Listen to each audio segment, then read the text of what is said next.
comme des oliviers verdoyants plantés dans la maison de l'Éternel.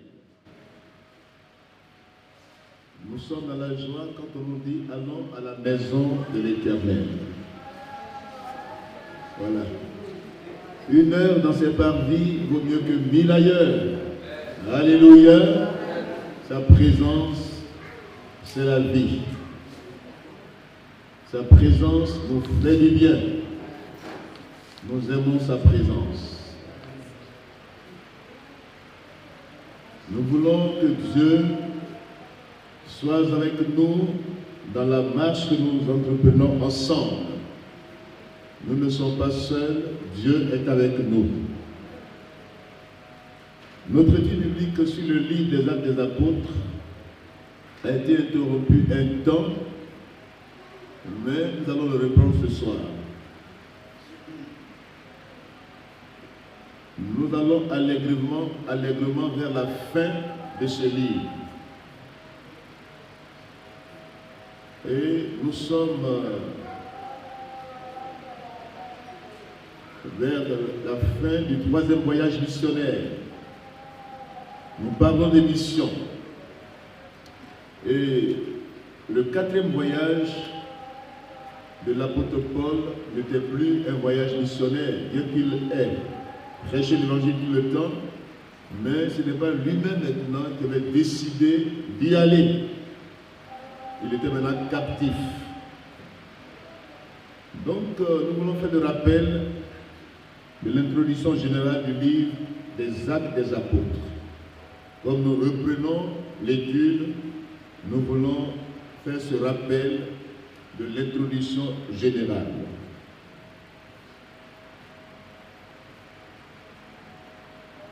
Nous sommes au chapitre 21, à partir du verset 17, et nous irons jusqu'au chapitre 28, qui est la conclusion du livre. L'auteur de ce livre, nous le connaissons, c'est le docteur Luc, médecin. Il est médecin, mais en même temps, il a suivi Paul. Ses écrits sont des faits historiques.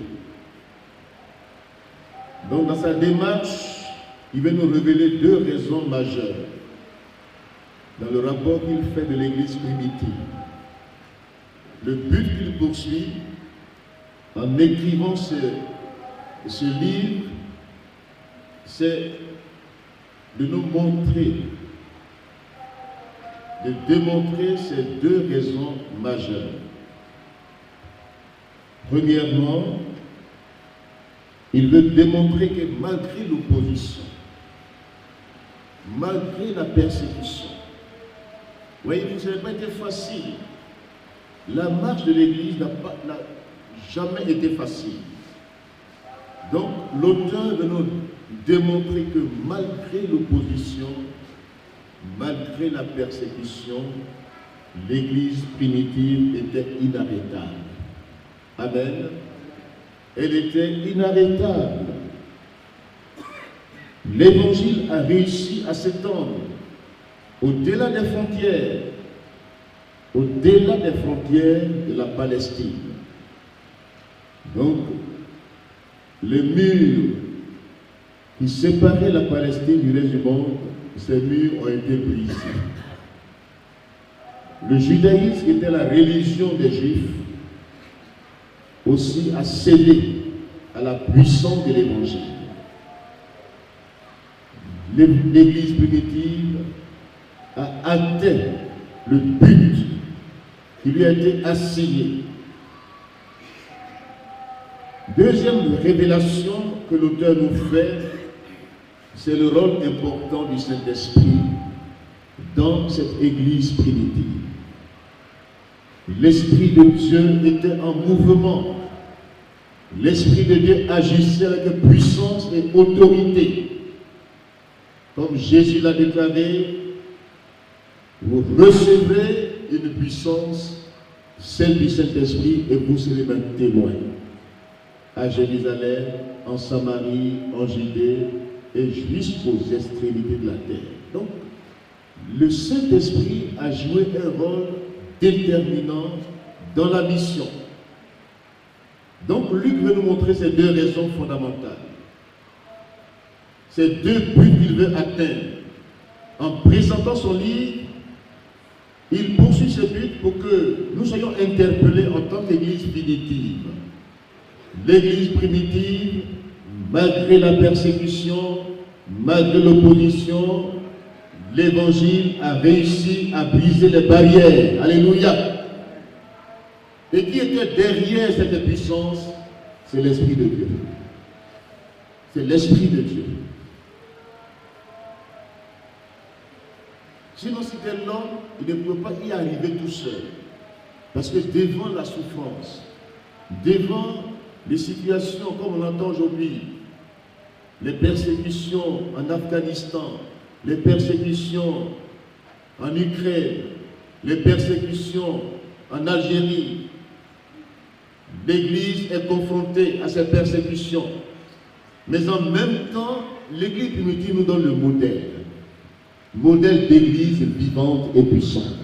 Alléluia. Église vivante et puissante. Donc voici la démarche de l'auteur que nous devons retenir en lisant le livre des Actes des Apôtres. Voici les deux buts majeurs que l'auteur poursuit. Dans son développement, il veut nous démontrer que malgré l'opposition, malgré la persécution, l'Évangile a réussi à briser les barrières. Alléluia. Barrières du judaïsme, barrières des frontières de la Palestine ont été brisées par la puissance de Dieu. Voici la deuxième chose, il dit, le Saint-Esprit que Jésus a promis, qui est descendu à la Pentecôte, était l'élément déclencheur de cette puissance. Alléluia. Le Saint-Esprit a été celui qui, par son baptême, le baptême de puissance, l'équipement spirituel, l'Église primitive était puissamment équipée en vue de la proclamation de l'Évangile et de la continuation du ministère de Jésus. Alléluia. L'Église primitive était une Église vivante et puissante. Une Église qui a compris que le baptême dans le Saint-Esprit conférait la puissance pour la mission. Et le signe évident de ce baptême, quand vous lisez les Actes des Apôtres, le chapitre 2, verset 4, le chapitre 10, verset 45 à 46, le chapitre 19, verset 1 à 7, le signe et l'évidence du baptême du Saint-Esprit était suivi du parler en d'autres langues. Alléluia. C'était l'évidence de ce baptême. Rempli du Saint-Esprit, il parlait en des langues célestes, les langues des anges et aussi les langues des hommes qui pouvaient les interpréter. Donc voici les deux buts que l'auteur poursuit en écrivant ce récit historique. Et Dieu veut, dans ces deux démarches qu'il poursuit, Dieu veut que ce principe demeure dans l'Église aujourd'hui. Amen. Ce principe demeure dans l'Église aujourd'hui. C'est la référence de Dieu. On peut passer outre cette référence. Si nous voulons que les mêmes signes, les mêmes prodiges, les mêmes miracles qui accompagnent cette Église nous accompagnent aujourd'hui, nous devons comprendre que c'est la référence de Dieu en lisant Actes des Apôtres, la référence de Dieu pour l'Église de tous les temps. Alléluia. Référence de Dieu pour l'Église de tous les temps.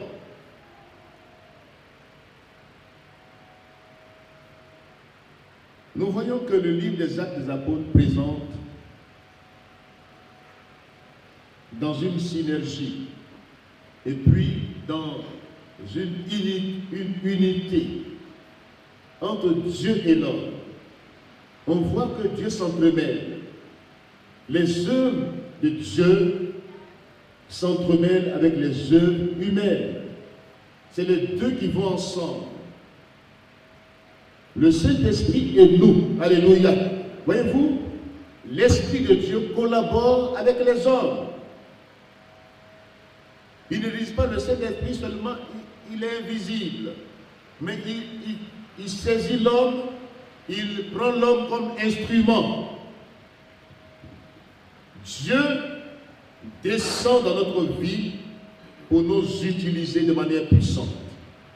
Dieu a besoin de chacun d'entre nous. Alléluia. Dieu n'agit pas seul. Dieu n'est pas, sinon Dieu n'est pas isolé quelque part. Le Saint-Esprit a besoin d'instruments humains. Dans l'église primitive, la remarque qui est faite dans cette église, c'est l'église tout entière. Ce n'est pas des individus séparés, attitrés. Non, c'est l'église tout entière que Dieu utilisait. La preuve, les diacres Étienne, diacre Philippe, étaient remplis de l'Esprit de Dieu. Amen. Et Dieu les utilisait. Les miracles les accompagnaient. Les prodiges. Les hommes, même à leur suite, les hommes et les femmes, c'est-à-dire les croyants, tous les croyants, quand ils priaient, la puissance de Dieu descendait. Dieu se manifestait. Donc c'est que nous devons retenir. Ensuite, de ce que l'auteur veut nous révéler, il nous montre aussi que l'église primitive était une église d'action commune. C'était une assemblée de saints, une assemblée vivante. Ce n'est pas les apôtres seulement. Ce n'est pas, même Philippe même, il était d'abord diacre. Et puis il est devenu évangéliste. C'est dans le diaconat que Dieu l'a visité. Étienne, Philippe, ils ont reçu des ministères puissants, inarrêtables. Mais ce n'est pas eux seulement, mais c'était l'église tout entière, qui était une armée puissante.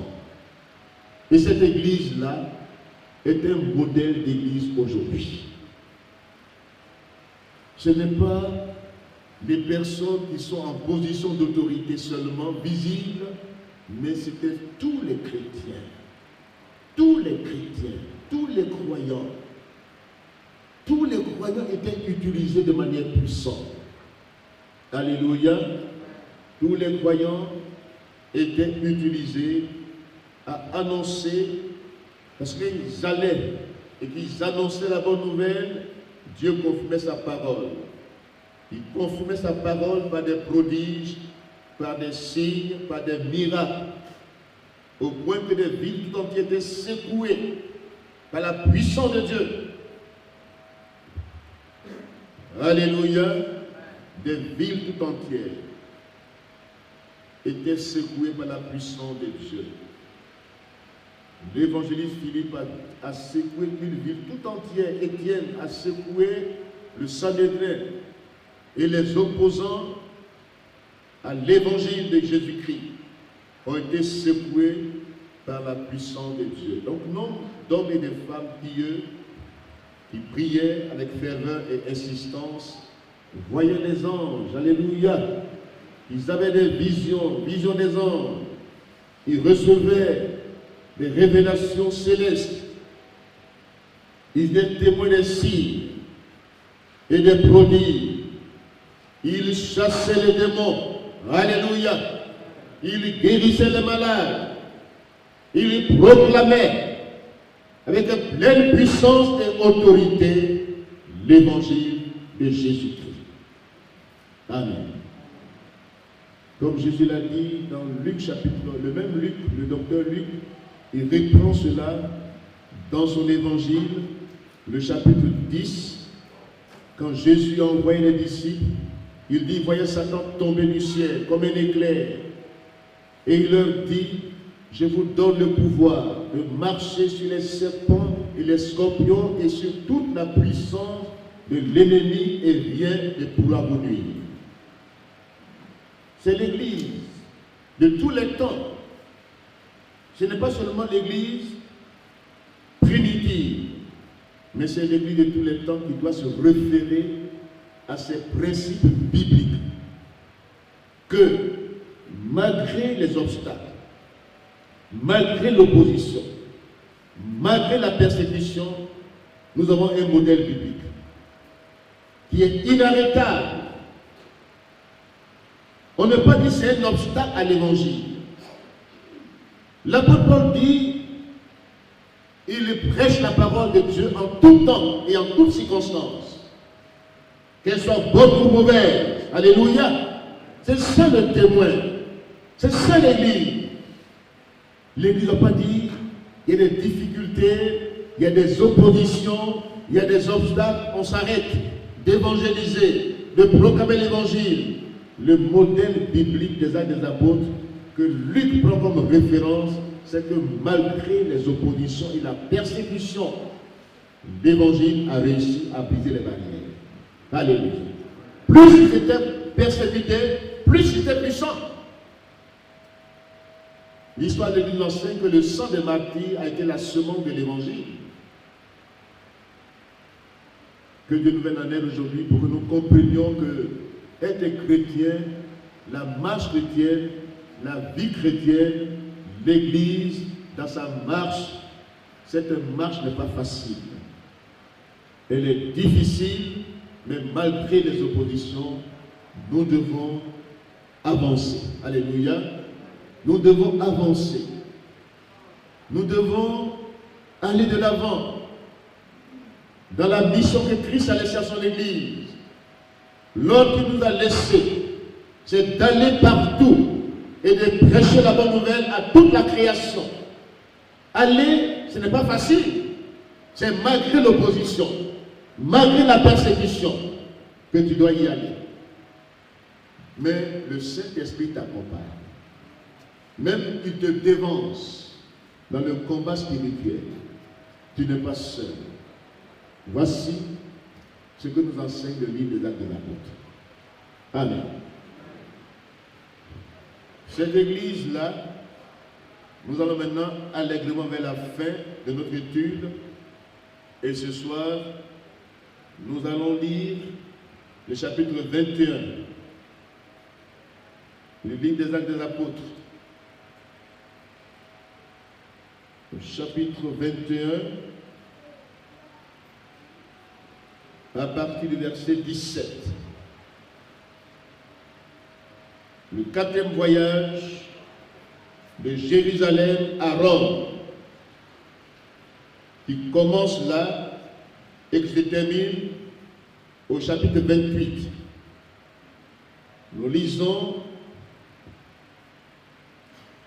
quelques versets. Nous lisons avec respect la parole du Seigneur. Quelques versets. Nous devons faire la rélecture du livre des Actes des Apôtres.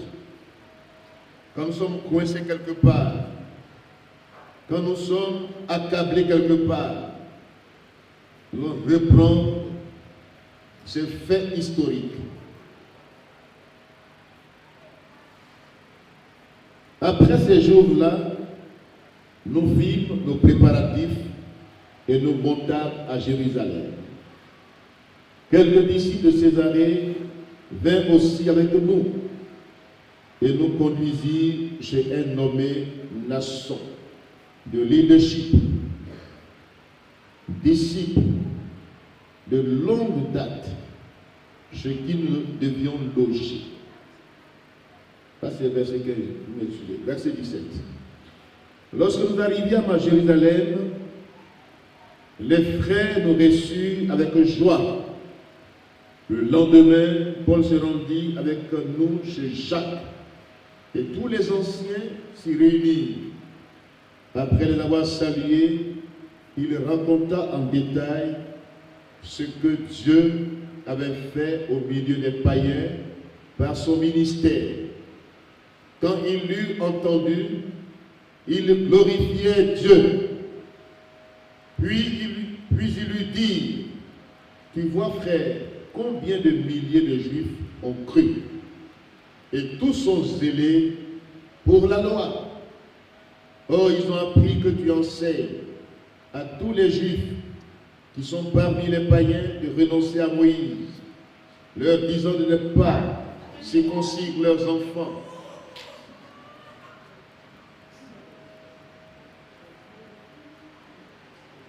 Et de ne pas se conformer aux coutumes.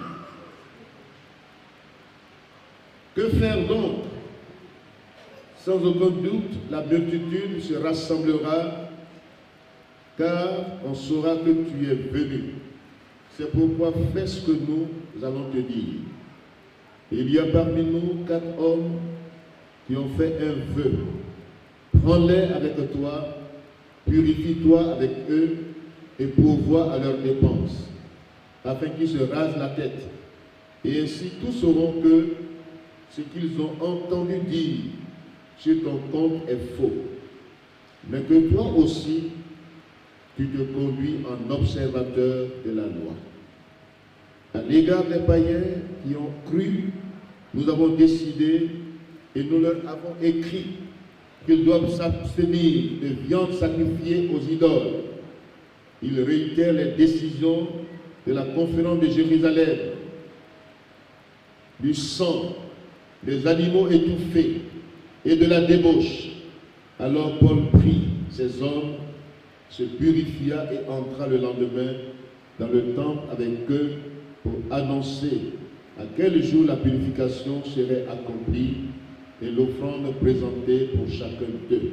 À la fin de 7 jours, les Juifs d'Asie, ayant vu Paul dans le temple, soulevèrent toute la foule et mirent la main sur lui en criant, « Homme israélite, au secours, voici l'homme qui prêche partout et à tout le monde contre le peuple, contre la loi et contre ce lieu. » Il a même introduit des Grecs dans le temple et a profané ce saint lieu, car ils avaient vu auparavant Trophime d'Éphèse avec lui dans la ville et ils croyaient que Paul l'avait fait entrer dans le temple.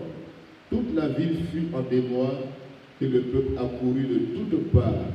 Ils se saisirent de Paul et le traînèrent hors du temple, dont les portes furent aussitôt fermées.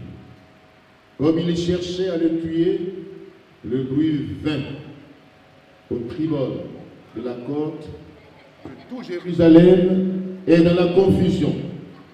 À l'instant, il prit des soldats et des centeniers et courut à eux. Voyant le tribun et les soldats, il cessait de frapper Paul. Alors le tribun s'approcha, se saisit de lui et le fit lier de 2 chaînes. Puis il demanda qui il était et ce qu'il avait fait. Mais la foule, les uns criaient, dans la foule, les uns criaient d'une manière, les autres d'une autre, ne pouvant donc rien apprendre de certains, à cause du tumulte, il ordonna de mener dans la forteresse l'apôtre Paul. Lorsque Paul fut sur les degrés, il dut être porté par des soldats à cause de la violence de la foule, car la multitude du peuple suivait en criant, « Fais-le mourir, fais-le mourir ».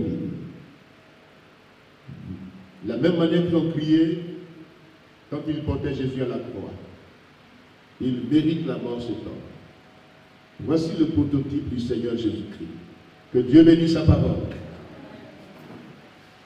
Du chapitre 1er au chapitre 12 du livre des Actes des Apôtres, nous voyons que Jérusalem était présentée comme le cœur même de l'œuvre d'évangélisation de l'Église.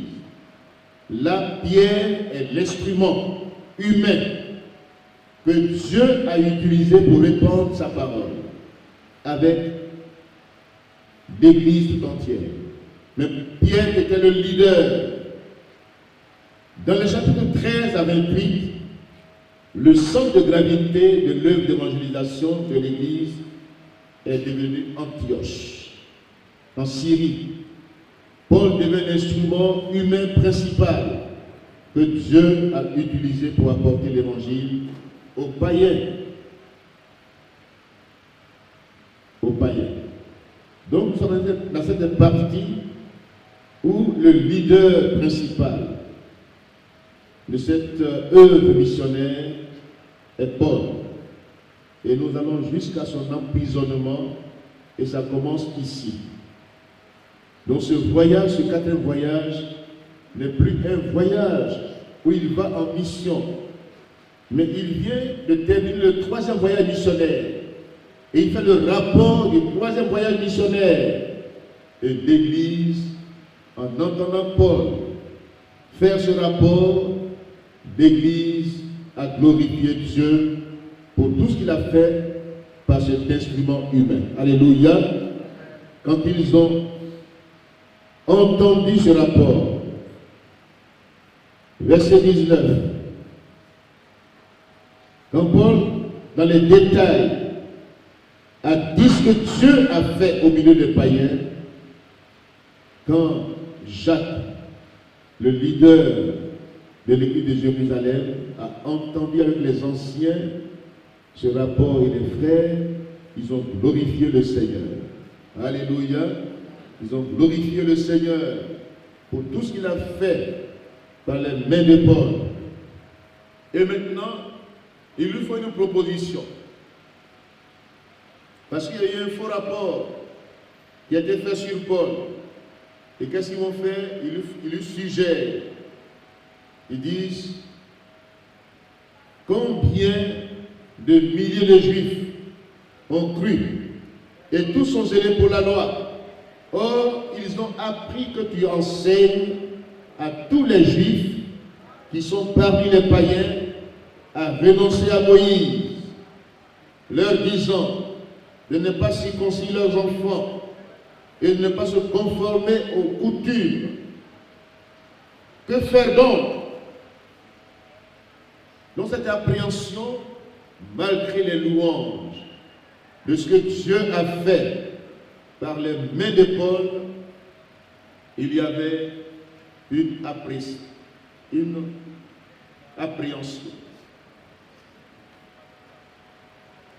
Il voulait que Paul se conforme à un vœu qu'on appelle le vœu de Naziréa.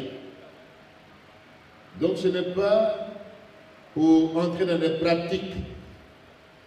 Lui, Paul, mène à ses écrits, il dit nous ne sommes plus sous la loi. Nous sommes sous la grâce.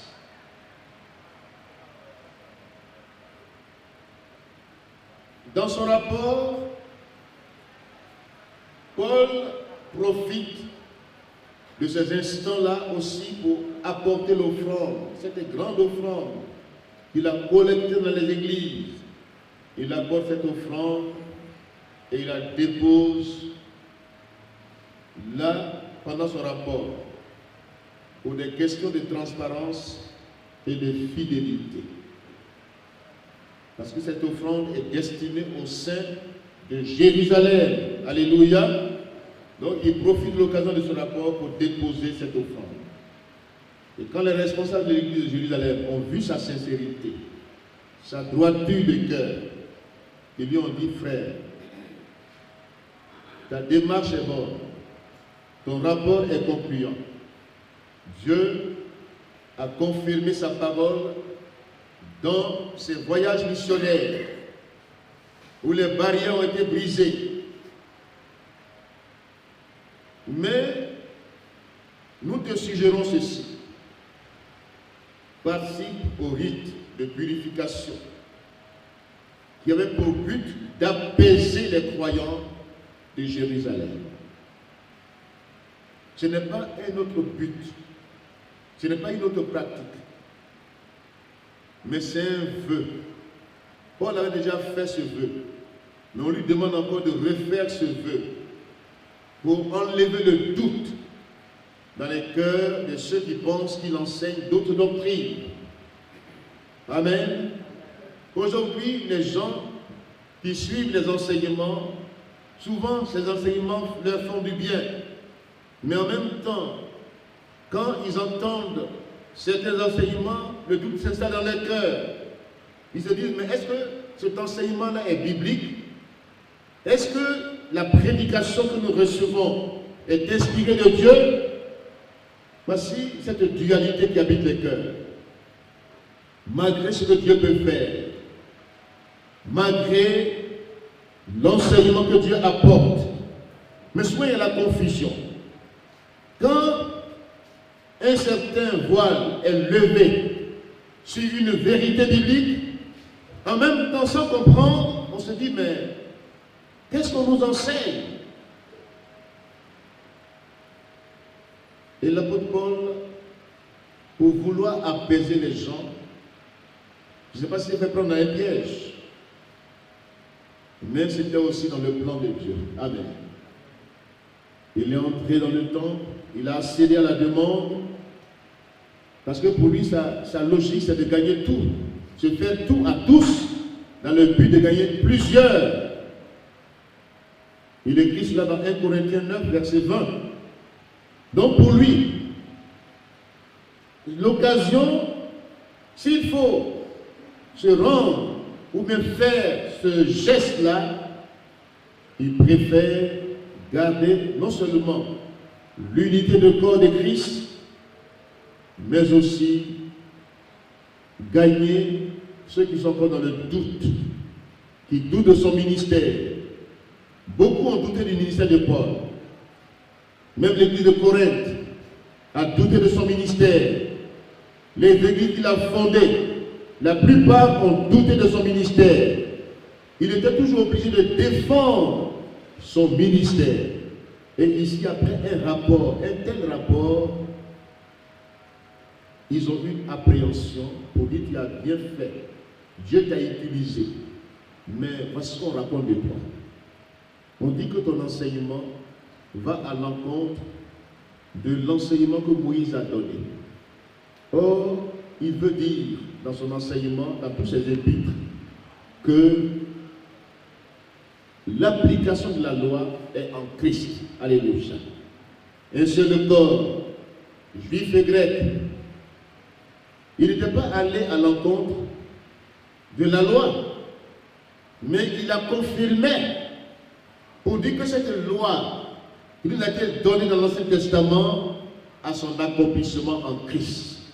Et désormais, les rites extérieurs n'ont plus raison d'être, mais que Jésus règne dans nos cœurs. Alléluia. Nous sommes sauvés, non par nos efforts personnels, mais nous sommes sauvés par la grâce de Dieu. L'évangile de la grâce de Dieu, c'est ce que Paul enseignait. Et beaucoup n'ont pas compris cet évangile de la grâce de Dieu. Nous voyons ici que l'apôtre Jacques même, il voulait convaincre Paul en disant, en faisant ce rappel. Il dit à la conférence de Jérusalem, nous avons dit aux païens de s'abstenir des idoles. Donc ce n'est pas une pratique qui va contre l'évangile du salut, de la grâce que Jésus donne, mais il veut que l'apôtre Paul accède pour apaiser les cœurs, pour garder l'unité de l'Église. Mais Paul lui-même, je lui dis, je l'ai fait en bonne conscience.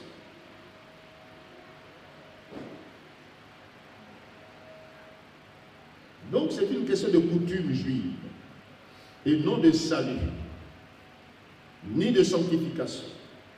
Donc cela ne remet pas en cause le salut et la sanctification que seul Dieu donne. Alléluia. Donc l'apôtre Paul veut accéder à une coutume, le naziréat. dans Nombres chapitre 6, versets 13 à 17, c'est un vœu que les gens faisaient déjà dans l'Ancien Testament. Donc Paul, en se pliant à ce vœu, ne péchait pas. Ça conseille d'être tranquille. Mais lui, le but qu'il poursuivait, c'est de gagner ceux qui doutent. Alléluia. De garder l'unité du corps de Christ. Il n'y a ni juif, ni grec, mais nous sommes un en Christ. Vous voyez ce que l'apôtre Paul a fait ici. Donc si vous allez au village, ce n'est pas maintenant pour dire les coutumes païennes, il faut accéder à cela.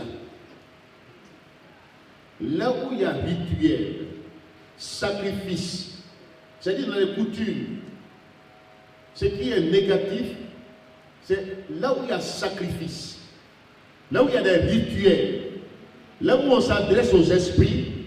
Quand tu es enfant de Dieu, il ne faut pas céder à cela. Mais ici, c'est un vœu saint. Amen. Vous avez bien compris? Ça ne va pas à l'encontre de sa foi, ni du salut, mais il voulait apaiser les cœurs. Que Dieu nous aide. N'allez pas au funérailles pour dire comme on a fait ça, comme on dit ça, tout est sanctifié.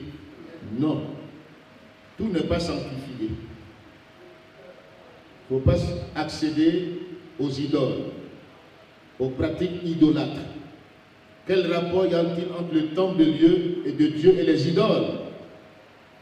Donc faisons la part des choses. Dans les coutumes, il y a des bonnes coutumes.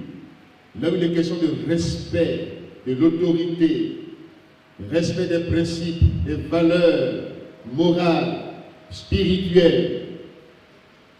Là où il y a la paix, la recherche de la paix. Là où il y a l'entente, la compréhension. Si on me demande de participer à une concertation pour régler les conflits, j'accepte. Même si on dit ils ont versé de l'eau, j'accepte. Je garde ma foi. Amen. Alléluia. Mais je ne m'adresse pas aussi aux ancêtres ou aux morts. C'est parce que Paul a fait ici. Ensuite, les versets 25 à 26. Jacques rappelle les décisions du concile pour convaincre Paul. Donc, il ne remet pas en question les décisions qui ont été prises quand des Juifs ont voulu imposer la circoncision aux païens, aux nouveaux chrétiens qui venaient comme moyen de salut. Là, il y a une décision qui est sortie. La violence du peuple. Voyez-vous, Paul voulait satisfaire. Il voulait apaiser. Mais quand il est entré au temple, regardez ce qui s'est passé. Relisons les versets là. Verset 28. 27 à 28. À la fin de 7 jours, les Juifs d'Asie, ayant vu Paul dans le temple, soulevaient toute la foule et mit la main sur lui en criant: Homme israélite, au secours! Ah, au secours! Voici l'homme qui prêche partout. Et il y a tout le monde contre le peuple. Il a même fait introduire les Grecs.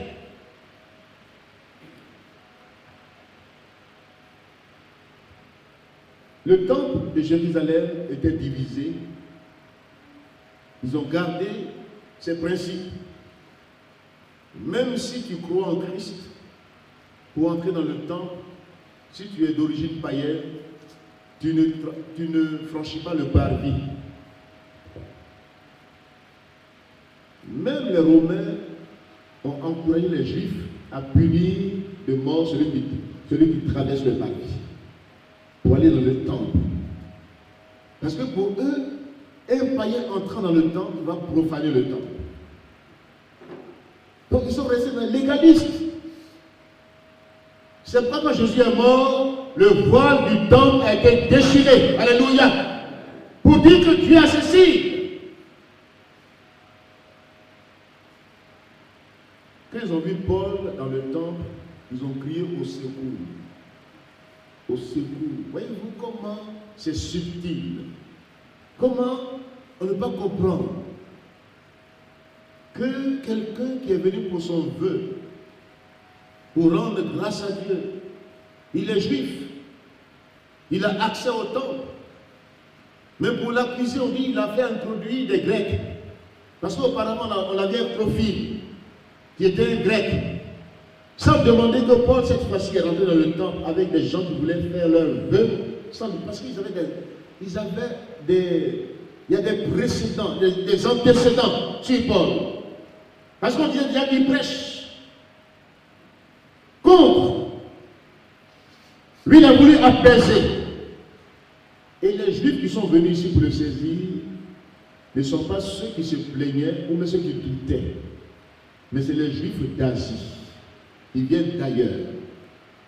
Pourtant, en Asie, l'évangile a pénétré avec puissance. Éphèse, Corinthe, les villes d'Asie mineure. C'est bien ça, hein? Éphèse, Corinthe, c'est l'Asie mineure. Donc ces villes-là, même si on parle des villes grecques, Corinthe, mais quand l'apôtre Jean a évangélisé ces villes-là de Smyrne, de Pergame, l'évangile a pénétré. Il n'a pas fait la conjusion. Mais ces villes-là ont reçu l'évangile. Nous sommes étonnés que ces Juifs venant d'Asie, c'est eux qui sont devant l'opposition et qui saisissent Paul pour dire cet homme mérite la mort. Il a fait entrer dans le temple des Grecs. Sans demander, ils l'ont saisi. Et le traînaient maintenant pour aller le tuer. Parce que depuis là, il le poursuivait, il le cherchait. Il ne savait pas où passer. Pour eux, c'est l'occasion. Cet homme a dérangé les villes. Alléluia. Paul, quand il arrive dans une ville, il mélange la ville. De la bonne manière. La ville est bousculée. Il dit cet homme-là, qui a renversé les murailles, qui a bousculé les villes, il est arrivé ici. Ils l'ont saisi, ils le traînaient pour le faire tuer. Quand l'officier supérieur, parce que le temple était gardé dans sa hauteur, sa partie haute, au nord, était gardé par des soldats romains qui savaient qu'ils pouvaient avoir toujours, à tout moment, des tumultes. Et ils étaient toujours prêts à intervenir. Les Juifs d'Asie mineure, d'Asie, des incroyants, sont entrés pour saisir Paul. Comme eux, ils ont droit au temple, ils sont entrés dans le temple, ils ont créé une émeute, et puis, ils ont soulevé la foule pour dire au secours. Et puis, ils ont saisi Paul. Son ministère a dérangé des nations tout entières. Les accusations fausses qu'il portait contre Paul étaient semblables à celles portées contre Étienne, dans le chapitre 6. Quand on veut te tuer, on raconte tout sur ta vie. Quand on veut te salir, quand on veut t'arrêter, quand on veut te faire du mal, on raconte tout sur ta vie. Les faux témoins ont été suscités pour venir accuser Étienne. De même, notre maître, on a su des faux témoins. Le disciple n'est pas plus grand que le maître. De la même manière qu'on a traité le Seigneur Jésus-Christ, c'est de la même manière qu'on va nous traiter si nous sommes de vrais disciples. Étienne a été traité comme ça. Il était le premier martyr de l'Église. Accusation fausse. Parce qu'il y avait la vie du réveil en lui. La puissance de Dieu était sur sa vie. Il était inarrêtable. Il semait, vraiment il dérangeait. La puissance de Dieu sur ta vie. Il dérangeait. Les religieux, ils l'ont saisi et ils ont suscité de faux témoins. Ici aussi, Paul, à l'image de Jésus-Christ, a été saisi. Tous ceux qui veulent vivre pieusement en Christ seront persécutés. Amen. Tous ceux qui veulent vivre pieusement en Christ seront persécutés. Persécution morale, persécution physique, persécution sociale. On fera tout pour t'arrêter. On va susciter des faux témoins, des faux témoignages, des faux rapports sur ta vie, rien que pour t'arrêter, parce que tu déranges. Tu déranges. L'Esprit de Dieu, Jésus l'a dit, est sur notre vie. Amen. Il nous envoie pourquoi? Pour porter de bonnes nouvelles aux pauvres. Mais souvent, quand Dieu t'utilise, quand Dieu se sert de ta vie, ça suscite la jalousie des autres. N'est-ce pas vrai? Quand Dieu, il nous utilise nous tous, mais de manière particulière, dans ton ministère, quand Dieu t'utilise, quand Dieu se sert de toi, si tu as un ministère d'évangéliste, de prophète réel et vrai, de docteur, de pasteur, attends-toi à des oppositions si tu veux vivre pieusement en Christ. Mais si tu veux vivre comme tu ne seras pas persécuté. Parce que tu arranges les gens, tu ne seras pas persécuté. Le chrétien qui est tranquille, il n'y a aucune opposition. Les gens qui sont tranquilles, quand ils les pressent, ils sont tranquilles.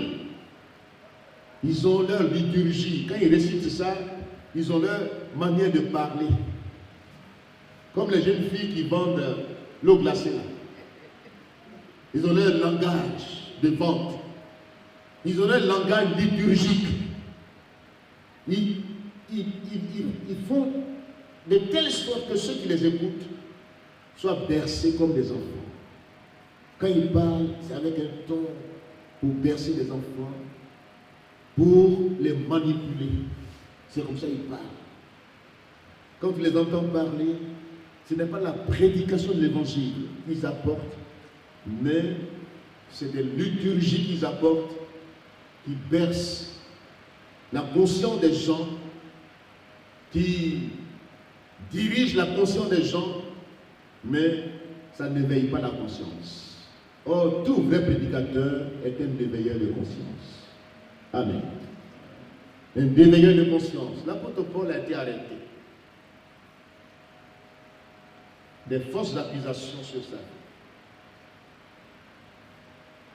Il méritait la peine de mort. Parce qu'ils ont monté là, ça veut dire qu'il mérite la mort. Il dit qu'il doit mourir. Qu'est-ce qu'il a fait? Qu'est-ce que les chrétiens qui sont en Afghanistan ont fait? Ils ont commis quel crime? Pour qu'on les brûle, on les tue. Qu'est-ce qu'ils ont fait de mal? C'est le diable qui est à la base de tout ça. Parce que pour lui, il faut les faire taire. Il dérange son royaume. Quand ils évangélisent dans ces pays qui sont barricadés, dans ces pays qui sont des pays où il n'y a pas de liberté, liberté religieuse, dans ces pays barricadés, des rideaux de fer. Quand la Russie était barricadée, l'évangile a brisé les barrières. Alléluia. Les barrières du communisme. Les barrières ont été brisées. Et les gens ont commencé à se convertir. Les Bibles sont devenues rares. Ils avaient soif de l'évangile. Et aujourd'hui, la même Russie se réveille encore. La même Russie se réveille encore. Elle était disloquée. L'URSS était disloquée. L'évangile a brisé les barrières. Aujourd'hui, il se réveille pour reconstruire les barrières. Mais Dieu est vivant. Alléluia. Dieu est vivant. Nous devons prier pour les chrétiens qui sont persécutés dans ces pays. Nous devons les soutenir dans la prière. Ils sont dans la volonté de Dieu. Ils veulent vivre pieusement. Ils n'ont commis aucun crime qui mérite la mort. Mais on les tue.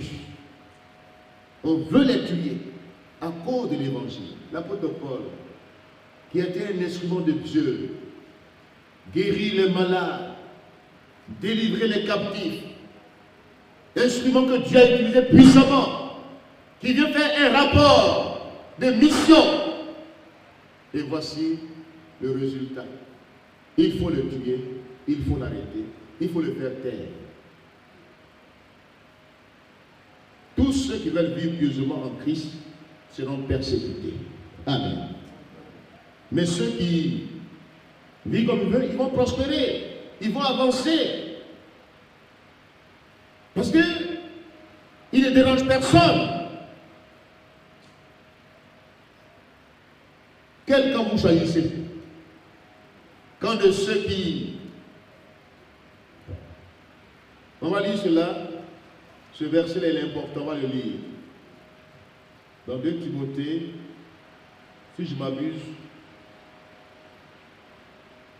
c'est 2 Timothée 3, verset 12. Verset 12 à 14. Notez bien, lisons ensemble. Or, tous ceux qui veulent vivre pieusement en Jésus-Christ seront persécutés. Mais les hommes méchants, les imposteurs, avanceront toujours, plus dans le mal, égarant les autres et égarés eux-mêmes. Toi, demeure dans les choses que tu as apprises et reconnues certaines. Alléluia. Alléluia. Demeurons dans la sainte doctrine. Il y a des choses qui sont à la mode. On invente. On pense que Dieu a évolué. Dieu demeure le même. L'évangile demeure l'évangile de Jésus-Christ. Il n'y a pas une évolution dans l'évangile. Il n'y a pas une adaptation au contexte actuel du monde. Il ne faut pas adapter l'évangile au contexte du monde. Ce n'est plus l'évangile. L'évangile, la grâce de Dieu est source de salut pour tous les hommes. Mais pourquoi je le salue tard? Parce que c'est un autre évangile qu'on annonce. C'est un autre esprit. C'est un autre Jésus qu'on annonce, qu'on maquille, qu'on habille comme un enfant. On ne reconnaît pas la croix de Christ. On dit n'est pas mort. Jésus est mort pour nos péchés. Il faut d'abord annoncer sa mort. Il est ressuscité pour notre justification. Il revient bientôt pour notre délivrance totale. Voici l'évangile de Jésus-Christ. Mais il y a un autre évangile qui s'infiltre. Un évangile maquillé, un évangile sans vie. Et ceux qui sont dans cet évangile-là, ils avancent. Ils respirent la méchanceté. Ils sont dans le mal. C'est eux qui envoient des doctrines pour dire que le monde a évolué. Ils acceptent tout. Ils permettent tout. Que tout est permis. Tout est permis. Quelqu'un qui a sa femme depuis longtemps, ils ont vécu ensemble, et puis on dit non, s'il la laisse, c'est permis. un monde qui fait la dérive, ça. Et puis les chrétiens, il est sans vie. Voyez-vous, le mal, c'est que si vous acceptez d'être à la périphérie de l'évangile, de ne pas être au centre de l'évangile, et d'être à la périphérie de l'évangile, c'est-à-dire au bord du tout est permis, mais Dieu vous laisse comme ça, mais sans puissance, sans autorité. Vous perdez la puissance, vous perdez l'autorité. Ça marche, vous prospérez, vous avancez, mais vous n'avez pas la vie du réveil. Dans la persécution, l'Église a été réveillée. Alléluia. Quand elle était persécutée, elle était plus forte encore. Nous, les gens qui allaient tuer les chrétiens, quand ils voient quelqu'un, en le tuant, la personne loue le Seigneur. Il est étonné, mais donc on le tue, on le brûle, mais quand même, il est dans la louange. Ça fait que beaucoup sont convertis. Dieu, il sait ce qu'il fait. Que Dieu nous aide. Choisissons d'être disciples de Jésus-Christ. Même si on nous rejette, on a rejeté Jésus-Christ. Même si on ne nous calcule pas, on n'a pas calculé Jésus-Christ. On l'a rejeté. Il était plus frustré que nous tous. On l'a flagellé. On a dit tout sur sa vie. Qu'on t'accuse de tout, mais ne sois coupable de rien. Amen. Qu'on t'accuse, qu'on raconte, qu'on dise des faux rapports sur ta vie, mais ils verront la gloire de Dieu sur ta vie. Ils verront la gloire de Dieu sur ta vie. Voici la différence. Choisis la gloire de Dieu. Choisis la vraie fonction de Dieu sur ta vie. Le monde actuel a besoin des personnes qui soient pointes, des personnes qui respirent la puissance du ministère, des personnes qui dérangent le royaume de Satan, des personnes qui démontrent la puissance de la parole de Dieu. Ces hommes-là, on peut les arrêter. Mais l'apôtre Paul dit, à la fin de sa vie, je suis dans les liens, mais la parole de Dieu n'est pas liée. Amen. On peut te lier, on peut t'empêcher, on peut tout faire pour t'arrêter, mais la parole de Dieu de la bouche n'est pas liée. Alléluia. Alléluia. Vous allez voir la fin de sa vie, à la fin du livre, dans les liens même où il était, Paul prêchait toujours l'évangile. Alléluia. Que rien ne t'arrête aujourd'hui. Que rien ne t'arrête. Nous aujourd'hui on est libres, on est tranquille. Et puis c'est nous qui faisons le contraire. Nous qui sommes tranquilles, personne ne nous persécute, personne ne nous brûle, et c'est nous qui nous taisons. Et ceux qu'on brûle, ceux qu'on tue, c'est eux qui parlent. La persécution, Dieu permet ça pour que tu parles. Hein? Que Dieu nous aide. Alléluia. Quand l'église n'est pas persécutée, elle n'a pas de puissance. Est-ce que vous savez ça? Une église tranquille, une église qui vit dans le luxe, une église qui n'est pas dérangée, une église même que le gouvernement apprécie, une église qu'on amadoue, on trompe. Ce n'est pas une église vivante, ce n'est pas l'église de Jésus-Christ. Une église qui se compromet. On dit on va aller prier pour la paix quelque part. Et puis on se rassemble là, on est mélangé. Et puis on dit on prie pour la paix. C'est quelle paix? C'est quelle paix? Où il y a Gouro Maragui, où il y a celui-ci, et puis tout le monde est là. C'est la confusion. Que Dieu nous enlève de la confusion aujourd'hui, au nom de Jésus-Christ. Amen. On veut plaire aux hommes. On veut entrer dans des compromis et compromissions. Et on perd la puissance de Dieu. L'église primitive était une église qui n'accepte pas de se mélanger. Les leaders, les serviteurs de Dieu, ils gardaient la puissance de Dieu sur leur vie. Amen. Même qu'on les emprisonne, même qu'on les arrête, il demeure dans la puissance de l'Esprit de Dieu. Alléluia. Il en fait ainsi aujourd'hui pour nous. On peut te poursuivre dans le rêve. On peut vouloir t'arrêter. On peut dire, non, mais il nous dérange maintenant. Parce que souvent, quand tu dors, Dieu te révèle ces choses. Je vais vous dire la vérité. La pensée des hommes te poursuit. Ils ne veulent pas te voir. Souvent, ce n'est pas seulement les démons. Hein. Ce n'est pas souvent seulement ce que vous dites là. Hein. Mais les pensées qui sont contre toi te poursuivent. On dit, attrapons-le, arrêtons-le. Puis tu identifies, mais ceux qui disent ça, tu les identifies. Tu te réveilles le matin, tu vois, et Dieu te dit, oui, tu as vu. Ceux qui ne disent pas haut là. Souvent, dans les rêves, Dieu nous parle. Dieu nous parle, ce que les gens ne disent pas haut là. Tu vas entendre ça dans les rêves, dans les visions nocturnes. Ceux qui accepteront ce que tu prêches, tu les verras. Et ceux qui n'acceptent pas, tu vas les voir. Que Dieu nous aide. L'apôtre Paul, l'homme de la situation, alléluia, l'homme des grands défis, l'homme de réveil, comme Élie le prophète. Voici les hommes que Dieu cherche aujourd'hui. Les accusations ne peuvent pas t'arrêter. Dis Amen. Les fausses accusations. Ils ont porté sur Paul, ils ont donné un coup de fouet à toute la ville. Ils ont saisi, ils ont traîné Paul hors de la ville.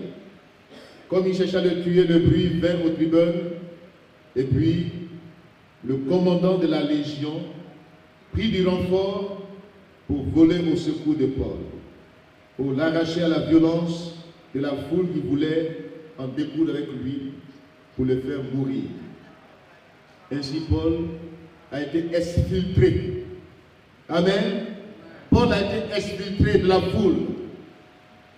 Mais le même Paul, on veut le sauver. On veut l'exfiltrer. Pendant qu'on l'exfiltre, pendant qu'on l'enlève de la main des brigands qui veulent le tuer, Paul a le temps d'ouvrir encore sa bouche. Alléluia. Alléluia. Voici un homme. Voici un homme, le vécu de l'évangile. Alléluia. L'apôtre Paul est le vécu de l'évangile. Il ne prêche pas seulement l'évangile. Il y a beaucoup de prédicateurs qui prêchent, des beaux parleurs. Ils ont l'art oratoire. Ils prêchent. Mais souvent ne vivent pas ce qu'ils prêchent. Or, l'apôtre Paul vit comme son maître. Jésus qui n'enseigne pas comme les autres, comme les scribes, les pharisiens, dont la tête est remplie, qui connaissent, qui sont des théologiens, qui ont rempli leur tête, mais le cœur n'est pas rempli de la plénitude du Saint-Esprit. Voici la différence. Ils ne vivent pas ce qu'ils prêchent. Que Dieu nous aide aujourd'hui. Même ce que tu vas dire n'est pas mieux que ton silence, tais-toi. Amen. Si ce que tu dois dire, même de la part de Dieu, n'est pas mieux que ton silence, il vaut mieux te taire et dans le silence, Dieu agira. Amen. Ne bavarde pas. Beaucoup de bavards dans les rues. Comme on dit maintenant, à l'évangéliser, tu les vois même, tu les dépasses. Tu te demandes qu'est-ce qu'ils racontent. Puis tu te demandes, mais qu'est-ce qu'ils racontent là? Ceux qui font publier des médicaments parlent mieux que nous aujourd'hui. Ils font publier des médicaments. Quand ils font publier leurs médicaments, les gens viennent acheter. Ils les convainquent. Mais nous là, on ne convainc personne même dans les rues. On bavarde. Du coq à l'âne. On ne sait pas où il va. Qu'est-ce qu'il dit? Qu'est-ce qu'il raconte? Il prend Bible, il fasse Bible comme ça, et puis là maintenant il prend petit nouveau et commence à bavarder. Sous le soleil, personne ne le doute. Il n'a dit personne. Il vaut mieux se taire en ce moment. S'il ne parle pas mieux que les vendeurs de médicaments, je me tais. Que Dieu nous aide. Alléluia. Que Dieu nous aide. Alléluia. Donc, l'apôtre Paul, le vécu de l'évangile, est là, dans sa défense, d'abord devant la foule, qui voulait le tuer. On laisse Philippe. Il a le temps de parler. Verset 31.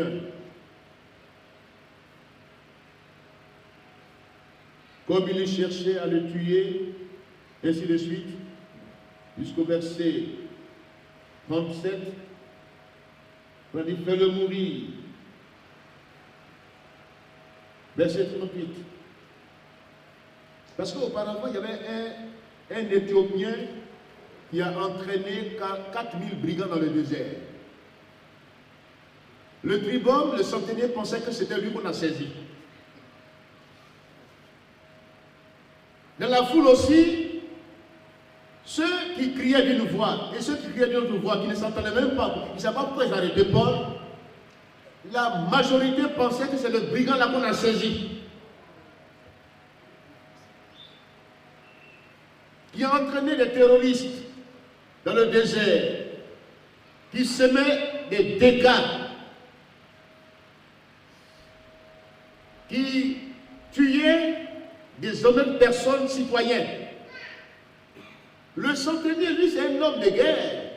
C'est un homme d'armes. Pour lui, il a pensé que c'est lui qu'on a arrêté dans le temps. Donc il est venu, il a commencé à fouetter Paul. Et Paul lui a dit, je suis un Romain. Alléluia. Je suis Romain. Mais il a dit à la foule d'abord, on va lire cela.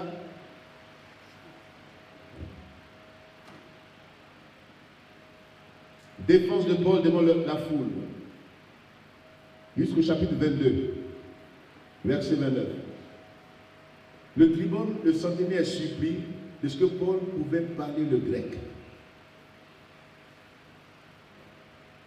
Il avait supposé que l'apôtre Paul était un insurgé égyptien. Ce n'est pas éthiopien, mais égyptien. Et selon toute évidence, ce rebelle avait rassemblé 4000 brigands dans le désert pour s'attaquer aux honnêtes citoyens et leur causer du dommage. Paul assura le tribun qu'il était juif. Alléluia. Ayant par conséquent le droit d'être dans le temple. Et également un citoyen romain.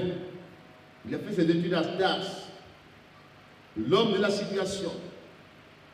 Il a la connaissance, mais il est même, en même temps rempli de l'Esprit de Dieu. Amen. Il parlait le grec couramment. Lorsque Paul reçut la permission de parler au peuple, il s'adressa à eux en langue hébraïque. Voyez-vous, il contextualise son intervention pour que les gens le comprennent, qu'ils écoutent. Et il a semé le silence. Il a commencé à parler à la foule sur les degrés de la forteresse. Supplément la foule, sa défense comprend 3 parties. Voyez-vous comment Paul se défend?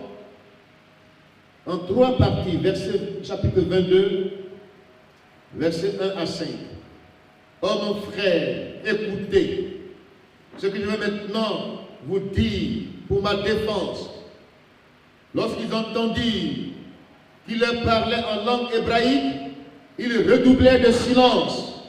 Et Paul dit, je suis juif, né à Tars, en Cilicie, mais j'ai été élevé dans cette ville-ci et instruit au pied de Gamaliel, le docteur de son temps, dans la connaissance. Quand les gens disent que Paul n'a pas fait d'études là, il a reçu la formation théologique, la connaissance au pied des docteurs de la loi.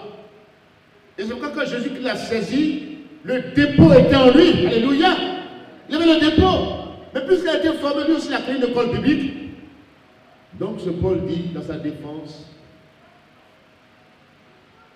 j'ai persécuté à mort cette doctrine, liant et mettant en prison hommes et femmes. Et Jésus m'a saisi. Amen. Il parle de sa conduite avant sa conversion. Voyez-vous, c'est comme ça souvent que nous devons faire. Parlons de notre conduite devant ceux qui créent le désordre, qui pensent que c'est maintenant que le péché est venu dans le monde. Il faut leur parler de ta conduite avant. Amen. Vous commencer à dire, Jésus, non, parle de ta conduite avant ta conversion. C'est que tu étais. Il dit, moi que vous voyez là, vous faites du bruit pour m'arrêter. Mais moi j'ai fait pire que vous. Moi j'ai persécuté à mort l'église. Et c'est vous aujourd'hui qui voulez m'arrêter pour me persécuter. Il dit, ça vous, je vous parle comme les enfants. Et puis maintenant, il parle de sa conversion. Voici le deuxième élément de sa défense. En trois parties. Première partie, sa vie avant. Ce qu'il était. Et comment Jésus l'a saisi. Amen. Sur le chemin de Damas. Et maintenant, troisième partie, comment Jésus l'a appelé au ministère. Comment Jésus l'a saisi pour faire de lui un instrument. Je t'ai choisi pour que tu ailles, pour que tu fasses passer des hommes et des femmes des ténèbres à mon admirable lumière. C'est comme ça Jésus qui nous saisit. Tu es là ce soir, tu m'entends à distance. Ta vie avant, c'est ton témoignage. Amen. Ce que tu étais. N'aie pas honte de parler de ton passé, dans ce sens-là, pour faire taire ceux qui bavardent, ceux qui font des faux rapports pour les faire taire. Comment Jésus t'a saisi? Comment il t'a transformé? Alléluia! Comment il a fait passer ta vie des ténèbres à la lumière? De la puissance de Satan à la puissance de Dieu. Et aujourd'hui, ce que tu es. Paul, quand il a fini de dire ça, on pensait qu'ils allaient comprendre. Mais les gens de la foule jetaient leurs vêtements. Ils lançaient la poussière en l'air pour manifester leur intense colère contre Paul. Et l'officier ne comprenait pas que cet homme-là, qui est citoyen romain, puisse être traité de la même manière, de telle manière. Un citoyen romain. Et ainsi, il a compris que ce jugement-là doit être porté devant le Sanhédrin. Amen. Il dit que ce n'est pas un fait ou bien une affaire pénale, ce n'est pas une affaire pénale, même pas civile, mais une affaire religieuse. Il le conduit vers le Sanhédrin. Souvent les gens qui sont les juges ne comprennent pas de ce que nous disons dans l'église. Ils ne comprennent rien de ce qu'on dit. Si on va vers eux, ils ne comprennent rien. Ils sont à l'image du tribunal, mais ils n'ont rien compris. Il dit, mais pourquoi ils sont devant moi ici? Moi, je pense que c'était le brigand là que j'ai arrêté. Oh, ce n'est pas un brigand. Il est un homme qui a une opposition farouche sur sa vie, une haine farouche. Il n'a pas compris pourquoi les gens peuvent déchirer leurs vêtements sous la poussière en l'air.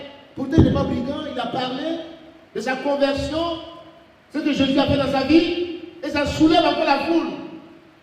Il a dit, bon, cette affaire-là,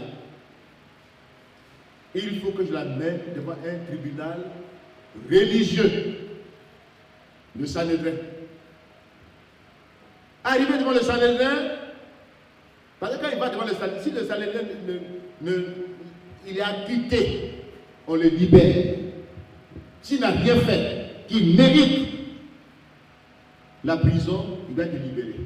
Donc le tribun, lui, il pensait qu'en l'amenant devant le Sanhédrin, c'était pour le libérer. Mais lui, il n'a rien compris. Il dit, mais l'homme, il n'a rien fait. Il n'est pas un brigand, il n'est pas un mercenaire. Mais il a dit une chose, il dit, c'est à cause de ma foi. C'est à cause de ma foi. Ce que Jésus a fait dans ma vie, j'étais pire que vous. Mais Jésus m'a transformé.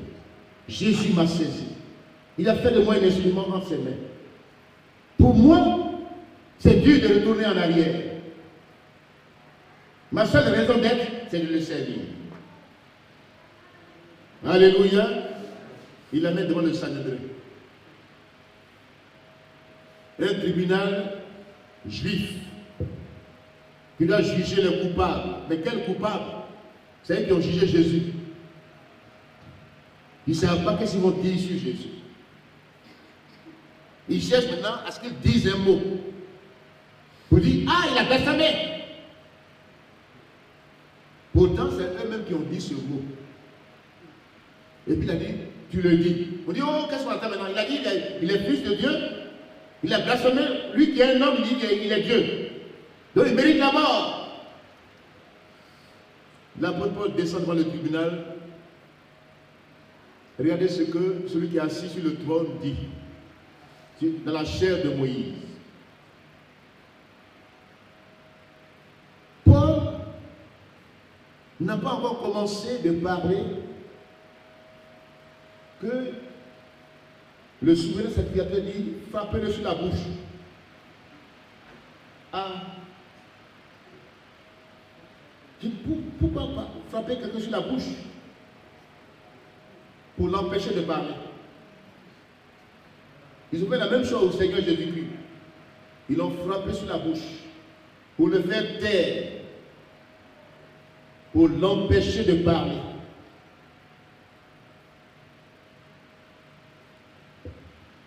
Quand il a voulu frapper Paul sur la bouche, Paul a dit muraille blanche. Ça veut tout dire. Un bref procès. Paul a dit simplement que c'est en toute bonne conscience de mon ministère. J'ai servi Dieu avec une bonne conscience. Alléluia. J'ai servi Dieu avec une bonne conscience. Ça suffit que le souverain sacrificateur dise, il ordonne à ceux qui étaient là de le frapper sur la bouche. La réaction d'Ananias, c'était un Ananias différent de celui qui l'a aidé. Donc ici, c'est un souverain sacrificateur Ananias, qui siégeait, Paul ne le connaît pas. Parce que depuis longtemps, il ne siégeait plus au Sanhédrin. Depuis sa conversion, il a quitté le Sanhédrin. Il ne siégeait plus là-bas. Donc il ne connaissait pas ce Ananias-là.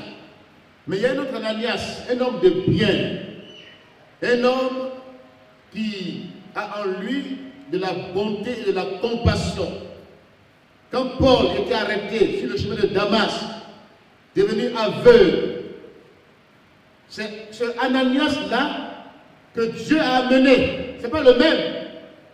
Il y a deux Ananias ici. Un qui apparaît dans le contexte où Paul maintenant souffre. Mais le premier Ananias a fait que Dieu a redonné la vue à l'apôtre Paul. Alléluia. Il a prié pour lui, pour qu'il recouvre la vue. Mais celui qui est ici, il est présenté comme un homme violent, un homme insolent, un homme cupide, un homme qui ne mérite pas d'être assis sur ce trône et qui est assis quand même sur le trône. C'est comme les faits de génération. On se succède. Et quand le temps arrive, même si tu n'es pas prêt à te mettre sur le trône, c'est comme ça que Ananias là était sur le trône. Souverain sacrificateur. Il portait un titre, une justice extérieure, mais à l'intérieur, c'était une muraille blanche. un homme cupide, un homme qui respire la méchanceté. Il a donné l'homme illégal. Et cela a déclenché l'explosion de Paul. Comment un sacrificateur peut-il violer la loi alors qu'il était assis pour le juger?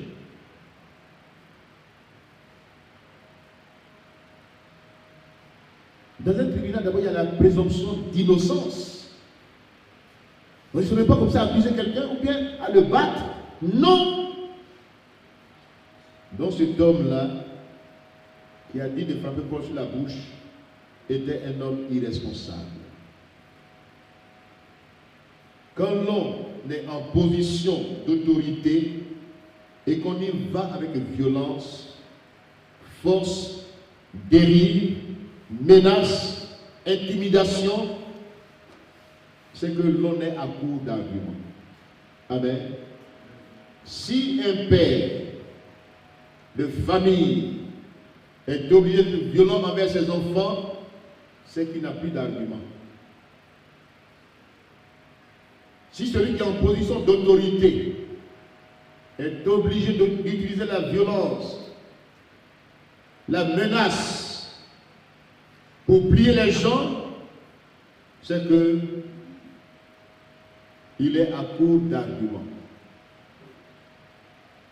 Il exerce non pas une autorité, mais c'est de l'autoritarisme. C'est de la domination, de l'intimidation. Oh, Dieu ne veut pas qu'on intimide les autres. Amen. Dieu veut qu'on parle librement, qu'on aime même la contradiction. Combien de personnes n'aiment plus la contradiction? Ils s'imposent par la force. C'est Ananias. Ils s'imposent par la force. Puisqu'ils sont en position d'autorité, ils s'imposent par la force. Et on est obligé de se plier à leur dictat. Mais souvent, les gens qui se plient ainsi perdent leur personnalité. Ils ne sont plus eux-mêmes. Ils perdent leur dignité. Que Dieu nous aide aujourd'hui. Amen. Voyez-vous, la haine contre Paul était si grande, je vais terminer par là maintenant, que le lendemain même, 40 juifs, du chapitre 23 maintenant, 40 juifs fanatiques. Le fanatisme est une maladie religieuse. L'extrémisme est une maladie religieuse qui fait les choses avec extrême, extrémisme, fanatisme. C'est une maladie. C'est de la complaisance, le manque de vérité qui fait ça. Quand on n'est pas dans la vérité, on devient fanatique. Quand on n'aime pas la vérité, on devient violent. Que Dieu nous aide, hein? Amen. Il y en a même qui ne veulent même pas écouter les autres. Il dit c'est eux qui détiennent la vérité. Mais si tu détiens la vérité, écoute l'autre et pèse le pour et le contre. Donc 40 juifs fanatiques formaient un complot et firent même des imprécations contre eux-mêmes en disant qu'ils s'abstenaient de manger et de boire jusqu'à ce qu'ils aient tué Paul. Vous voyez comment c'est terrible? L'apôtre Paul dans le Sanhédrin là, comme il a vu que le Sanhédrin là, c'était un montage politico-religieux, il a créé la division du Sanhédrin. Paul a dit, il a changé de tactique. Il a dit, je crois à la résurrection. C'est l'espérance là que je fais ici, je suis aujourd'hui ici. Il a dit, ah bon? Donc l'homme là, on va le mettre. Comme il a vu qu'en parlant, on veut le frapper, on veut l'intimider, il a changé de tactique. Il dit, c'est à cause de la résurrection que je suis là. Ça a divisé le Sanhédrin. Parce que les pharisiens croient à la résurrection. Et les Sadducéens ne croient pas à la résurrection. Donc c'est étonnant que les pharisiens ont soutenu Paul. Paul est sorti d'affaire. Alléluia. Paul est un fin tacticien. Et quand on a vu qu'il est sorti d'affaire, c'est là que les gens, là, les fanatiques ont dit, bon, on va jeûner, on va prier. Ils ne savent pas quelle prière ils vont faire. Si c'est à Dieu, ils vont s'adresser. Mais si c'est à Satan, ils vont s'adresser. Bien.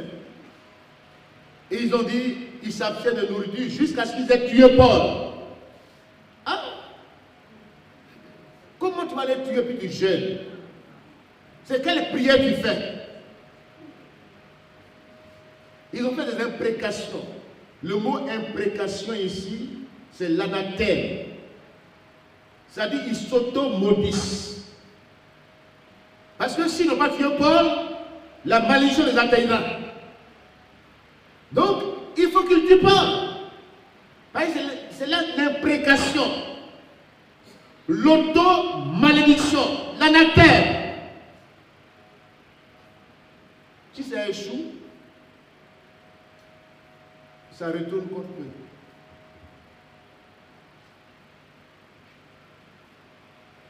Souvent, nos prières ne doivent pas se faire dans la haine des autres. Amen. Nos prières ne doivent pas se faire dans la haine des autres. Même souvent quand on dit on lit de mots, c'est l'homme qu'on lit. On a dit de lire un homme. Il m'a fait ça. Il va voir. Je le lis. Ce n'est pas prière. Un jour, j'étais à Danané. Chaque vendredi, à midi, on jeûne, on prie. L'église tout entière.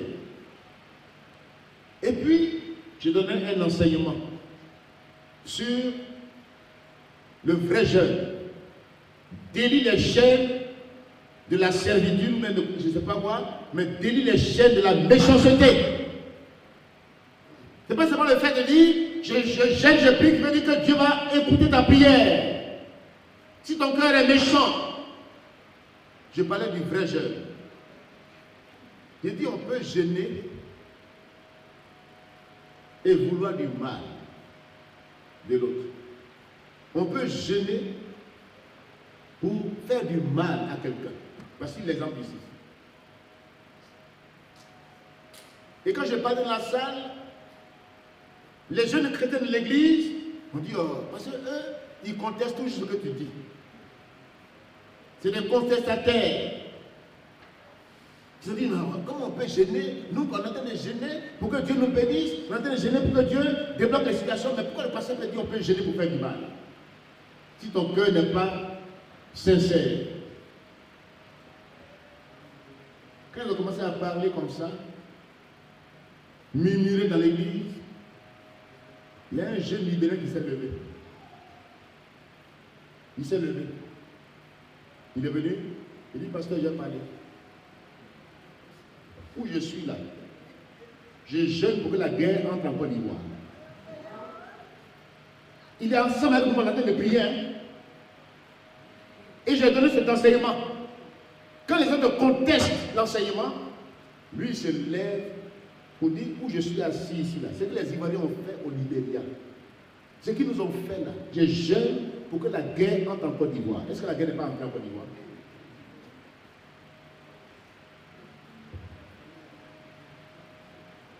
Quand il a dit ça, ils sont venus. On n'a plus continué la prière. Voici. On n'a pas pris maintenant au sérieux, c'est une contestation. Donc on n'a pas pris au sérieux. Pourtant, les Libériens à Danané jeûnaient, priaient pour que la même guerre qu'ils ont vécue au Libéria entre en Côte d'Ivoire. On a été acheter des frigidaires au Libéria, moins cher, on ramasse dans les maisons. Un jour, quelqu'un a pris un frigidaire, il a ouvert le frigidaire, c'est le bras de l'homme qui est dedans. Bras coupé de l'homme. Dans le frigidaire, avec le sang. Des choses terribles, comme ça qu'on a fait au Libéria. On ne s'est pas repenti. Le jeûne, c'est la repentance. Ce n'est pas pour faire imprécation. Ce n'est pas pour faire incantation. des incantations, des imprécations. Ce n'est pas des prières, c'est des incantations. On veut du mal. Ici, ils ont gêné, ils ont fait des imprécations pour tuer Paul. Que notre cœur soit sincère quand nous approchons de Dieu. Amen. Et c'est le neveu de Paul qui a découvert le complot et qui allait vers l'officier parce que il pensait qu'ils étaient cachés quand il faisait ça. La petite sœur de Paul, le fils de la petite sœur de Paul, a découvert le complot contre son oncle. Il a couru pour dévoiler le secret. Il a dit à Paul d'abord, et Paul lui a dit, va dire au tribun ou à l'officier. Et quand il allait dire à l'officier est saisi de crainte, de peur. Parce que sa responsabilité est engagée. S'il laisse faire, ce sera non-assistance à personne en danger. La vie de Paul était en danger. Danger de mort. Il a échappé au tribunal, au Sanhédrin. Mais on voulait le tuer quand même. Et cet homme-là s'est levé. Il a dit, ne dis à personne. Hein. Ce que tu viens de me dire là, ne dis ça à personne. Voyez-vous, souvent, la discrétion est importante. Amen. La retenue est importante. Garder les secrets, les confidences, cela est important devant Dieu. Pour que Dieu te confie des choses importantes, il faut être discret. Ce jeune homme, il a l'image de quelqu'un qui a découvert un secret dans la présence de Dieu. Amen. Il a l'image des hommes de prière qui demandent à Dieu, qui invoquent Dieu. Mais de cœur sincère, Dieu leur révèle ce qui est caché. Alléluia. Dieu leur révèle ce qui est caché. Jérémie 33, verset 3, invoque-moi, je te répondrai. Je te montrerai les choses cachées. Les choses que tu ne connais pas. Souvent on est surpris par l'ennemi parce qu'on n'invoque pas Dieu. Et ce jeune homme, quand il a dit ça, et qu'on lui a dit de garder silence, de ne rien dire, parce que le diable ne sait pas tout. Le diable, ce qu'il connaît, c'est ce que tu dis. Ça, il connaît. Il est limité. Même ce que tu penses, il ne sait pas ce que tu penses. Mais quand tu parles beaucoup, c'est là que Satan prend ce que tu as dit pour aller travailler. La mort et la vie sont boîte de ta langue. Si tu l'aimes, tu en mangeras le fruit. Mais si tu parles beaucoup, mais tu t'es surpris comme Ézéchias. Il a révélé son national aux Assyriens. Ils sont venus le voir pour tirer sa langue. Beaucoup d'hommes viennent te voir pour tirer ta langue. Pour voir ce que tu vas dire. Si tu parles beaucoup, mais ta parole, là, ça ils prennent pour aller te détruire. Ézéchias n'a pas gardé le secret. Ésaïe 38, Ésaïe 39. Ils sont venus pour dire, comme il était malade, il est guéri. On est venu lui souhaiter, en tout cas, propre établissement. Et puis, Ézéchias, là, il commence à bavarder. À dire tout, à montrer tout dans sa maison. Voici où j'ai caché les armes. Voici où j'ai caché les ustensiles. Voici où j'ai caché les trésors de l'Éternel. Dans le temple, il montre tout. Que l'église ne soit pas un lieu dangereux. Dites Amen. Que l'église ne soit pas un lieu dangereux. L'église est la colonne et l'appui de la vérité. L'église, quand les gens sont en fuite quelque part, ils sont poursuivis comme David, poursuivi par Saül, il est venu se réfugier auprès de Samuel. Alléluia.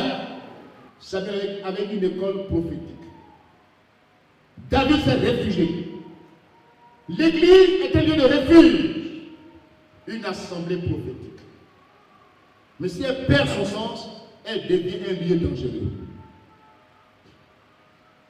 Où on dit ce qu'on veut dire, où on expose les autres, où on n'est pas comme ce tribord, un païen qui vient protéger la vie de Paul. Et au milieu de cette assemblée de prieurs, incantateurs, il y a des gens qui veulent tuer Paul. Ils sont des croyants, ils connaissent Dieu, mais ils veulent tuer leurs frères. Et c'est un païen qui vient à son secours. Ce n'est pas la parole que Jésus a donnée. Dans Luc chapitre 10. Il dit, un homme, sa vie était en danger. Il était frappé par des brigands. Ils l'ont laissé à demi-mort. Le sacrificateur vient, il passe outre. Indifférence totale. Il n'a pas dit que je suis sacrificateur, je suis porte-parole de Dieu. Voici un blessé du chemin, que les brigands ont blessé. Je vais les secourir. Il a sa Torah, il passe outre. Il voit le blessé, il dit, bon, mets dans ton sang là-bas. Inscrit. Pardon, un lévite vient, il fait la même chose. Il dit, je suis l'homme qui sert dans le temple. Je passe outre. Et puis c'est un samaritain, un païen, qui vient au secours du blessé. Et Jésus dit, qui est le prochain de ce temps? Beaucoup de païens vont nous dévancer au ciel. Beaucoup de soi-disant païens vont nous dévancer au ciel. Quand dans l'église il n'y a pas de pardon, quand dans l'église on remue la rancune, la haine, on vit dans l'hypocrisie, dans le mensonge, on fait semblant d'aimer les autres, on les critique, on les calomnie, on les tue par la langue, et on se dit chrétien. Que Dieu nous aide aujourd'hui. Si nous voulons un vrai réveil, revenons au principe de base de l'église primitive, l'amour de Dieu et l'amour du prochain. C'est une double identité qui fonde la vie chrétienne. Aime le Seigneur ton Dieu de tout ton cœur, de toute ta pensée, de toute ton âme, de toute ta force, et ton prochain comme toi-même. Ce qu'on ne peut pas te faire, ne le fais pas aux autres. Ce qu'on ne peut pas te faire, ne pas te réjouir, ne le fais pas aux autres. Mets-toi à leur place. C'est la loi de l'amour. Mais combien force qu'ils veulent. Si la personne pleure et rit. Si la personne gémit, c'est là qu'eux maintenant, ils ont trouvé maintenant leur position, maintenant ils sont contents. Ils sont élevés maintenant. Comme le monde fait. Il faut détruire, il faut diviser pour régner. Il faut éliminer les autres. Si l'église devient un lieu dangereux comme ça ne vaut plus la peine d'être chrétien. Hein? Vous m'entendez bien? L'église, la fin des temps, on va parler de ses réalisations, de tout ce qu'on a, de ses faveurs, de ses grâces. Mais on oublie un élément qui fonde la vie chrétienne. Tu peux parler en langue, tu peux prophétiser, tu peux tout faire, mais sans amour, tu n'es rien. L'amour ne se réjouit pas de l'injustice. Ou bien, quand le frère sait, il est dans les pleurs, dans les douleurs, c'est là maintenant qu'on est devenu homme de foi. C'est là maintenant qu'on devient maintenant prédicateur de l'évangile. C'est là maintenant qu'on devient donneur de leçons. C'est là maintenant qu'on devient maintenant super zélé. On ne compatit pas aux douleurs. On passe outre. Et quand on souffre, quand on pleure, quand on a les larmes, quand on est dans... Les brigands nous ont eu, on est blessé. C'est là maintenant qu'on dit, oh, c'est bien fait pour lui. Que Dieu nous aide. Revenons au principe de base de l'église primitive. Voyez comment ils s'aimaient. Alléluia. Ils s'aimaient, ils étaient unis. Nous aujourd'hui on est divisés. On se hait. On avance. Ça ne nous dit rien. On fait sa propre publicité. On dit on fait communication. Même Internet est devenu un instrument dangereux entre les mains des chrétiens. Quand il y a un mauvais, quand il y a un fait qui est douloureux, bah, on met ça sur Internet. Et puis on est content. On ne sait pas combien de personnes connaissent ce frère-là. Il vient de tomber. Il y en a qui ne sont même pas informés. Et puis en même temps, tu vas sur Internet, tu vois. Facebook est devenu un village de bouc, vrai bouc. Vrai bouc. Vrai bouc. Et on aime les boucs. On n'est plus brebis, on est bouc. Que Dieu nous aide aujourd'hui à revenir au principe de base de l'église primitive. Une église vivante et puissante. Unie, s'aimant, vivant dans la crainte de l'Éternel. L'Église est un lieu de refuge, une assemblée prophétique. Dieu va nous demander compte de la gestion des ressources humaines. Dieu a demandé compte à Caïn. Il dit, où est ton frère? Où est ton frère Abel? Où il est? Il dit, suis-je le gardien de mon frère? Regarde comment il parle à Dieu. Ça, c'est un vrai rebelle qui est là. Dieu te demande, mais où est ton frère Abel? Tu dis, mais, quand quelqu'un parle comme ça, c'est qu'il a failli à ses responsabilités. Il a fait gaffe. Il a tué Abel. Dieu nous demandera compte de la manière dont nous avons pris les autres. Il faut qu'on dise que moi j'écris, j'ai pris, j'ai fait ceci, cela. Mais Dieu va te demander compte de la gestion de la vie des autres. Comment tu les as gérés? Est-ce qu'ils étaient paisibles? Est-ce qu'ils vivent tranquilles auprès de toi? Ils ont tous peur. Ils craignent. Et puis, c'est dans la peur, de la crainte. Tu les soumets par la force. Ce n'est pas l'Église. Revenons à l'Église où l'amour est le fondement. Amen. Dieu va te demander comment tu pries pour ton frère. Comment tu penses à lui. C'est ton frère. Comment il a dormi hier? Dans quelles conditions il se trouve? Est-ce qu'il est bien? Est-ce qu'il est en bonne santé? Et comment lui et sa famille vivent? Mais c'est ça l'Église. Dieu nous aide à trouver l'amour vrai. Que Dieu bénisse sa parole. Amen.